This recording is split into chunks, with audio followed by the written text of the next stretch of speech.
ইসরায়েলের সঙ্গে জড়িত যুদ্ধবিরতির আলোচনা ব্যর্থ হলে গাজায় জিম্মি করা ৫ আমেরিকানকে মুক্ত করতে বাইডেন প্রশাসনের কর্মকর্তারা হামাসের সঙ্গে সম্ভাব্য একতরফা চুক্তির বিষয়ে আলোচনা করেছেন বলে জানিয়েছেন ২ বর্তমান ও ২ সাবেক কর্মকর্তা।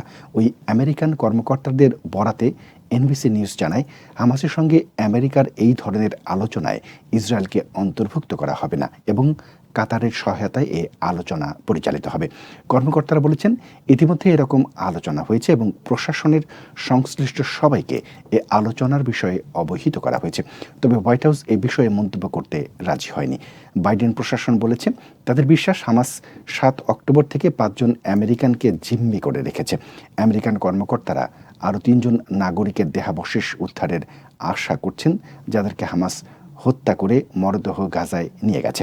কর্মকর্তারা বলেছেন, হামাস আমেরিকার সঙ্গে একতরফা চুক্তি করার মাধ্যমে ভালো সুবিধা পেতে পারে, কারণ এটি করার ফলে ইসরায়েলের সঙ্গে আমেরিকার সম্পর্ক আরও খারাপ হবে এবং ইসরায়েলের প্রধানমন্ত্রী বেনিয়ামিন নেতানিয়াহুর উপর জিম্মি মুক্তির জন্য অতিরিক্ত অভ্যন্তরীণ রাজনৈতিক চাপ পড়বে।